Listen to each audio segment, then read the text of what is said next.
नाज़रीन, रुपया पैसा में आपको खुशामदीद कहते हैं। मैं हूं अली नासिर।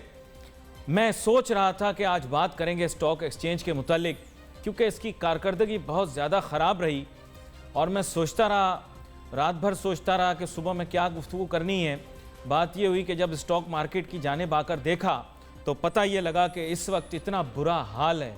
आई won't like to use very harsh words, लेकिन 611 पॉइंट्स की जो है हमने कमी देखी। शोबा तहकीक ने मुझे बताया प्रोग्राम के आगाज़ से पहले, और इस वक्त मार्केट 36,770 की सतह पर खड़ी है। ये चंद लम्हात पहले की बात है। अब और कुछ गिर गई हो तो मैं कुछ कह नहीं सकता। बात यह है कि स्टॉक मार्केट के इतने ज़्यादा बुरे हालात, अब कौन सी ऐसी खबर है जो कि ट्रिगर कर सकती है ऐसी चीज़। पिछले 2 दिन के अंदर कौन सी ऐसी खबर आई, सोच रहा था। हाँ, वज़ीर ख़ज़ाना जनाब असद उमर साहब को बरकरार रखने की, और जो अफवाह आई थी कि उन्हें हटाया जा रहा है उसकी नफ़ी करने की वजह से, वो एक ख़बर है।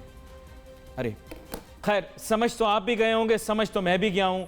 अगर उनको बरकरार रखना और अफवाहों को मुस्तरद करना जो है यह मार्केट के लिए अच्छा होता तो आज फिर मार्केट पॉजिटिव होती। लेकिन अब वो ये समझेंगे कि शायद ज़ाती तौर पर उन्हीं लिए गुफ्तगू की जा रही है। लेकिन बात तो यही है कि उनको कटहरे में खड़ा किया जाएगा, उनसे पूछा जाएगा।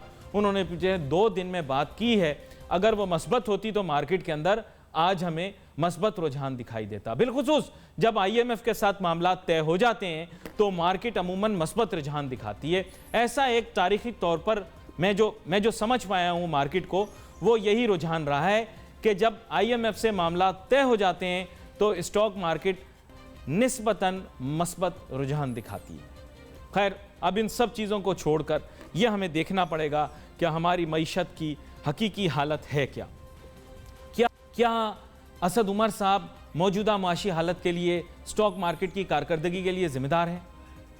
तो मैं ये कहूँगा कि शायद जुज़वी तौर पर एक बहुत छोटा स्पैन ऑफ टाइम ऐसा है जिसमें उनको जिम्मेदार ठहराया जा सकता है। ज़्यादातर कसूर नॉन लीग की गवर्नमेंट का है। उन लोगों की कारकर्दगी बहुत ख़राब थी, और जनाब इसहाक डार साहब के दौर में भी माशी कारकर्दगी बिल्कुल बेकार रही। मिफ्ता इस्माइल साहब के दौर में भी जो है बहुत ही बुरी रही कारकर्दगी मईशत की, और जब बीच में निगरां हुकूमत आई तब भी मईशत की कारकर्दगी बिल्कुल थर्ड क्लास रही। और मैं इसको बिल्कुल खुल के बात करता हूँ। अगर इन चीज़ों की वेरिफिकेशन लेनी हो कि माजी की हुकूमत ने कितनी ख़राब कारकर्दगी की, तो वो आप मौजूदा हुकूमत से ले लें। भाई, अगर वो सही कह रहे थे, एक बात सही हो सकती है, जब स्टॉक एक्सचेंज के करता धरता जो हैं उनसे तब पूछते थे तो कहते थे मईशत टॉप और टॉप, छठा गियर, ज़बरदस्त, एक्सीलेंट, सब बेहतरीन जा रहा है। 2026 में हम ये बन जाएंगे, 2050 में हम ये बन जाएंगे। और जगह जगह के हमें जिसे कहते हैं ना लॉलीपॉप दिए इन लोगों ने। पहले सीपेक का लॉलीपॉप दिया, इतना ड्रामा किया, सीपेक के पीछे तमाशे किए, कौम को गुमराह किया, गलत राह पर लेकर गए। सीपेक को बोला स्ट्रेटेजिक मंसूबा है, अगर चीन के साथ सीपेक हो गया तो इंडिया कभी हमला नहीं कर पाएगा।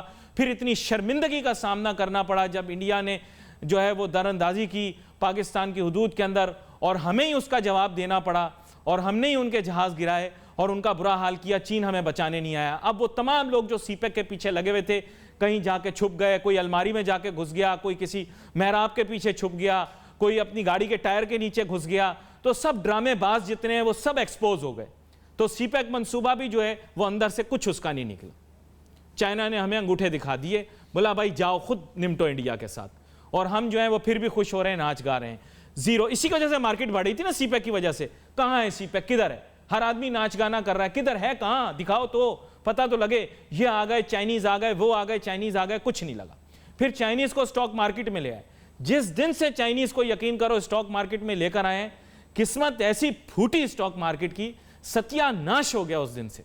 यकीन करें स्टॉक मार्केट का, मैं इमरान खान साहब के अल्फाज इस्तेमाल करूं, इस तरह के अल्फाज इस्तेमाल करते हैं, बेड़ा गरक, सत्यानाश हैं। तो उस दिन से जो है वो ये हालत हुई है। तो जिस दिन से चाइनीज को लेकर आए हैं स्टॉक मार्केट में, ये बरकत हो रही है आपके। ठीक है, बुरा लगे अच्छा लगे भाई, मैं कड़वी बात करता हूं लेकिन बात सच्ची करता हूं। अगर नफी कर सकते हो तो साबित करके दिखाओ। स्टॉक मार्केट का बुरा हाल। उसके बाद अब आप देखें अभी मार्केट के हालात कैसे हो गए। एक जमाने में लोग नाच गाना करते थे कि 80,000 पे मार्केट जाएगी, अभी भी लोग इसके ऊपर जनाब तुले हुए हैं। अरे साहब नहीं जा सकती, आपकी मईशत में कुछ है नहीं, खोखलापन है अंदर। नून लीग ने 2% का काम नहीं किया, पीटीआई वालों ने भी आकर कुछ खास नहीं किया। मईशत का बुरा हाल है। मुशर्रफ दौर के अंदर हमने डॉलर पकड़े हैं और हमें बहुत सारे डॉलर मिले हैं, वो मुशर्रफ की शक्ल पर मिले हैं, जो हमारे काम थे उस दौर में। मैं उन्हें एक्सपोज नहीं करना चाहता। कहाँ गए? अच्छा चले मैं आपसे पूछता हूँ, बड़ा जनाब फॉरेन इन्वेस्टमेंट का ढंढोरा पीटा हुआ था, मुझे बताएं कौन सा फॉरेन बैंक इस वक्त पाकिस्तान में काम कर रहा है खुल के? रिटेल बैंकिंग के अंदर कोई भी नहीं। एक नाम है, नाम मैं ले नहीं सकता, मैं मीडिया पे लेना नहीं चाहता। तो और बताएं कौन सा बैंक काम कर रहा है? आपके मुल्क में बार्कलेज आया, चला गया, आया ना, वो तो नाम ले सकते, चला गया। आरबीएस आया, चला गया, बहुत शोर मचाया था। Royal bank of Scotland, report पढ़ना जरा क्यों गया यहां से। लफार्ज सीमेंट आया था, दुनिया का मेरे ख्याल दूसरे तीसरे नंबर का सीमेंट प्रोड्यूसर, चला गया। फॉरेन इन्वेस्टमेंट आ नहीं रही, नून लीग वाले ढंढोरे पीट रहे थे, हमने मईशत चला दी। एहसन इकबाल साहब को सुबह शाम वो डुगडुगी मिली हुई थी, वो डुगडुगी बजाते जा रहे थे, जनाब सीपैक आ गया, सीपैक आ गया, सीपैक आ गया। कहां है सीपैक? किधर है? हमें नोटू दिखाओ। मतलब ये बहुत बुरा हाल स्टॉक मार्केट का क्यों हो रहा है? ये हादसा एक दिन में नहीं हुआ, यह हादसा अचानक नहीं हुआ, इसमें सब मुलविस हैं। 2008 से ये ड्रामा चल रहा है। जब मुशर्रफ साहब यहाँ पाकिस्तान से गए, अभी प्रोग्राम भी देख रहे होंगे, खुश हो रहे होंगे शायद कि उनकी तारीफ हो रही है। वैसे उन्होंने भी कोई खास काम वाम नहीं किया, लेकिन उन्होंने डॉलर जरूर पकड़े, और किस काम के पकड़े वो मैं नहीं कहना चाहता, लेकिन चलो हर आदमी को ब्लेम भी नहीं करना चाहिए। वो देख रहे हैं, मुझे पता है। उनके दौर में मईशत जो है थोड़ी सी बेहतर हुई, बहुत बेहतर नहीं हुई, रियलिटी कुछ भी नहीं। 2005 से मैं आपको बता रहा हूँ पाकिस्तान की मईशत का बुरा हाल है। कुछ अरसे में हमारी जो है वो मतलब ऐसी के धारस बंदी थी, जिसे हम कहते हैं, कॉन्फिडेंस बढ़ा था, लेकिन कुछ नहीं हुआ। अरे 2008 को आप कैसे भूल गए? 2009 को भूल गए? आप दोबारा से बोल रहे हैं कि असद उमर को हटाएंगे, शौकत तरीन को लाएंगे। अरे भाई, शौकत तरीन की क्या कारकर्दगी थी, पहले ये तो पता करो। शौकत तरीन जो कि वजीर खजाना थे, उनकी क्या कारकर्दगी थी? हमने असद उमर साहब के ऊपर तो लाख तनकीद कर ली, असद उमर साहब ऐसे हैं, वैसे हैं, बुरे हैं, ऐसे हैं, सही काम नहीं कर पा रहे, महंगाई बढ़ रही है। तो जिनको उनकी जगह लाना चाह रहे हैं इमरान खान साहब, जरा सुने, शौकत तरीन साहब की भी तो कारकर्दगी सुने। शौकत तरीन साहब ने क्या कारकर्दगी दिखाई, ये पता करें, जरा चेकिंग करें। क्या उनकी कॉर्पोरेट परफॉर्मेंस भी ये थी? वो भी कॉर्पोरेट लीडर के तौर पर आएंगे। सर प्लीज हर अंग्रेजी बोलने वाले से इंप्रेस ना हो जाएं, इतनी एहसास कमतरी का शिकार ना हो। इंग्लिश तो मैं भी बोल सकता हूं बहुत अच्छी, अल्लाह का करम है, मुकाबला करा लें अंग्रेजी का मेरा, मैं अंग्रेजी बहुत अच्छी बोलूंगा। इसका ये मतलब तो नहीं कि मैं वजीर आजम का या वजीर खजाना का अहल हो जाऊंगा अंग्रेजी बोलने की वजह से। Please try to understand. मुझे एक छोटी सी ब्रेक लेनी है, ब्रेक के बाद जब हम वापस आएंगे तो स्टॉक एक्सचेंज की बड़ी मारूफ शख्सियत को अपने साथ टेलीफोन लाइन के जरिए लेंगे और उनसे बात करेंगे मार्केट के अंदर क्या हो रहा है। Take a short break.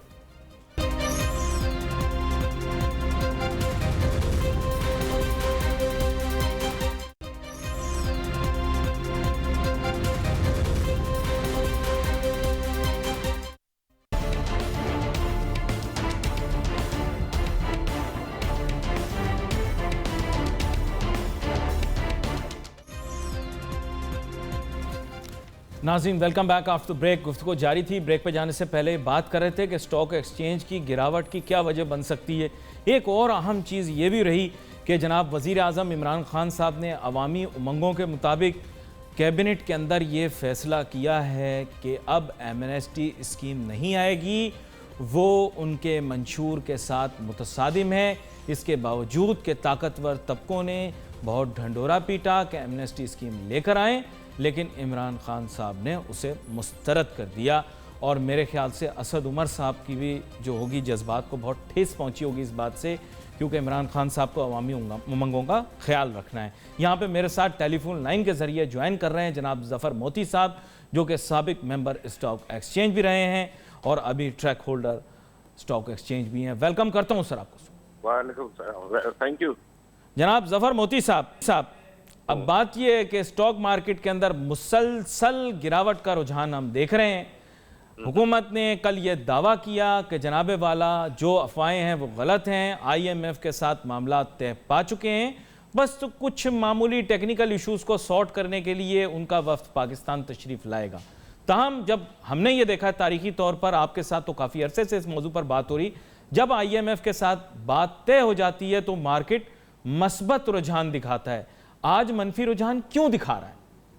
देखिए, आज सुबह मार्केट जो अपनी गिरावट नॉर्मल देखा रही थी वो स्टार्ट वही हुआ था, लेकिन फिर खबर आई है कि स्टेट बैंक ने रिजर्व मांगे हैं सब बैंकों से फेडरल जमा कराने के लिए रिक्वेस्ट भेजी है जी। तो उसने बैंकिंग सेक्टर को बहुत बुरी तरह मुतासर किया है। 2 लॉक्स लगे हैं बड़ी बड़ी बैंकों में और अमेजिंग बात यह है कि वो टॉप हैवी भी हैं इंडेक्स में, क्योंकि बड़ी स्क्रिप्ट है, तो उसका अफेक्ट किया है कि 600 पॉइंट निकल गई है मार्केट।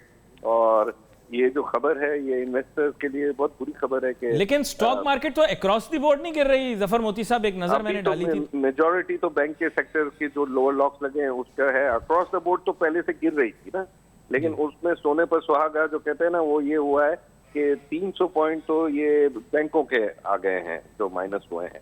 तो ये जो है इसका इफेक्ट इतना बुरा हुआ है कि अभी वॉल्यूम भी कम हो रहे हैं, मार्केट में मूवमेंट भी कम है और नीचे के लॉक्स लग रहे हैं। जफर मोती साहब, मुझे आपसे ये जानना है कि बुनियादी तौर पर इकोनॉमिक फंडामेंटल्स पहले भी वीक थे, अब भी वीक हैं। आप तो खैर कभी इस चीज़ की नफ़ी नहीं करते रहे, लेकिन बहुत सारे लोग जो स्टॉक एक्सचेंज से मुंसलिक रहे हैं वो नून की भी माशी पॉलिसियों की तारीफ किया करते थे और तब कहा करते थे मईशत बहुत अच्छी है, और अब पीटीआई वालों की भी बड़ी तारीफ करते हैं कि अब भी मईशत की समत बिल्कुल ठीक है। जबकि दर हकीकत आप भी जानते हैं, मैं भी जानता हूं, अवाम भी जानती है कि मईशत के हालात ठीक नहीं है। तो फिर स्टॉक मार्केट ने तो नीचे की जानी भी जाना है ना। मईशत के हालात में काफी चैनलों पर ये बोलता हूँ कि वो हैंग हो गई है।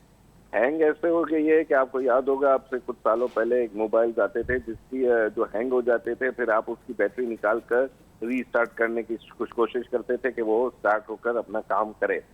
इन्होंने जो भी हुकूमत आई है उसमें ये है कि मुझे तो वो कॉल याद आ रहा है कि अगर थोड़ा बहुत झूठ बोलकर किसी इंसान की जान बचती है तो बचाएं।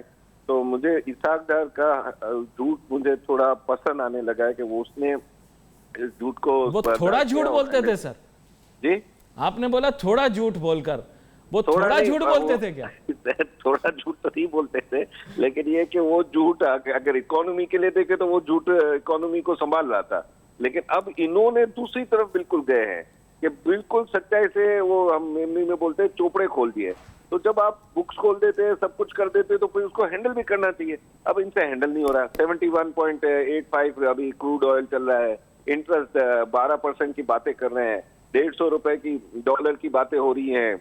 मार्केटें जो है ना ये रूमर्स नहीं है, इनको नजर भी आ रहा है ना। अगर 146-47 रुपए हो गया है तो 150 में फर्क क्या रह गया है? भाई आप मुझे ये बताएं कि मार्केट कैपिटलाइजेशन आज अगर डॉलर में कैलकुलेट करूं और थोड़ी बहुत ग्रोथ को एस्टिमेशन करूं तो क्या 2005 में पाकिस्तान के हालात जो हैं इवन के पूरी स्टॉक मार्केट के बेहतर नहीं थे? काफी बेहतर थे। एक तो उस टाइम ऑयल प्राइसेस घटे हुए थे, दूसरा ये कि अपना इकोनॉमी मूवमेंट पर थी। अब जब इनसे ये हुकूमत आई है ना, इनके ऊपर धड़ाधड़ जितनी ऑर्गेनाइजेशन रेटिंग करती है दुनिया के उस सब ने हमारी इकोनॉमी को तबाह कौन का है। अच्छा 2.7 तो कभी हमने सोचा भी नहीं था।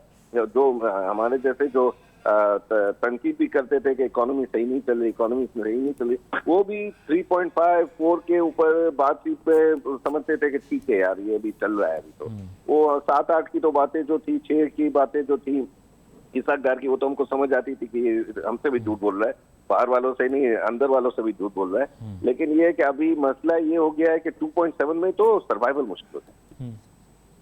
अच्छा, मैं आपसे ये जानना चाहता हूं कि जनाबे वाला अभी मुस्तकबिल आप कैसा देख रहे हैं? आगे आने वाले दिनों के अंदर हम देख रहे हैं कि रियल एस्टेट सेक्टर भी दबाव में है, तो स्टॉक एक्सचेंज जब रियल एस्टेट सेक्टर से डिटैच हो जाती है तो इसके माने ये होते हैं कि फिर आगे जाके कहीं ना कहीं स्टैग्नेशन ज़रूर आएगी। तो क्या मामला दिखाई दे रहा है? क्या आगे इकोनॉमिक स्टैग्नेशन या फिर मैं कहूँगा कि मनफी रुझान की तरफ, यानी रिसेशन बैनुल-अक़वामी सतह पर तो आएगी, पाकिस्तान में उसके असरात मुरतब होंगे? बिल्कुल हो रहे हैं। आप ये वर्ड यूज करें स्टैगफ्लेशन, इन्फ्लेशन और रिसेशन की जगह स्टैगफ्लेशन के, ना इधर की है ना उधर की है, वो धोबी का कुत्ता बन गई है। इस तरह की इकोनॉमी हो जाती है कि भाई वो जो है वो ना इस तरफ हो रही है ना उस तरफ हो रही है। अब रमजान आएगा तो पेरिशेबल आइटम में तो सब बढ़ जाएंगी, कंज्यूमर जो डिमांड करेंगे रमजान में रोजों में, लेकिन बाकी सब इकोनॉमी की जो इंडिकेटर्स है वो डाउनवर्ड है। आप असद उमर साहब की माशी पॉलिसीज के साथ इत्तेफाक करते हैं? मैं ये कि उसने अपनी ऑनेस्ट असद साहब ने वो की है, लेकिन उसका रिएक्शन जो इकोनॉमी दिया है और जो मुझे सबसे जो अफसोस हुआ है वो ये है कि इनको पहले ही मिनट IMF में चली जाना चाहिए, क्योंकि वो पुराना एक कहावत है ना कि आपके पास है क्या कि आप नहीं जाओगे। पहले तो ये बताए ना, आप अगर 1-2 बिलियन इधर से ले आते हैं सऊदीया से, 1-2 बिलियन चाइना से ले आते हैं, वो भी सिर्फ रिजर्व के बहाने के भाई रिजर्व नजर आए, नहीं कहते कि किसी का सोना पहन कर दुल्हन बैठी हुई हो। तो ये चीजों से कोई इकोनॉमी टर्न अराउंड नहीं होती। हमें IMF में उसी टाइम जाना था, क्योंकि जब डब्बा खाली होता है तो आपकी तो इकोनॉमी उसी टाइम जिस दिन इन्होंने टेक ओवर किया इनको पता चल गया था। एक आप बड़ी अमेजिंग बात नोट नहीं कर रहा मीडिया, ये भी बड़ी आपने अहम बात की है कि ये कोई अमेजिंग बात नहीं है, IMF के पास तो जाना ही था। जफर मोती साहब आपका बहुत शुक्रिया। मेरे ख्याल से बहुत सारे नुकात ऐसे हैं जिनके ऊपर अभी मजीद गुफ्तगू करने की ज़रूरत है। और नाजरीन, हमारी तो हमेशा यही कोशिश होती है कि स्टॉक एक्सचेंज के मुताबिक बताते रहा करें, लेकिन बीच में क्योंकि it was completely non eventful तो इसलिए हमने उस बारे में ज़्यादा बात नहीं की। लेकिन मार्केट डिक्लाइन की जानिब जा रही है। We wait for your messages on Facebook. यहाँ पे अली नासिर, हमारी टीम को इजाज़त दीजिए। अल्लाह हाफिज़।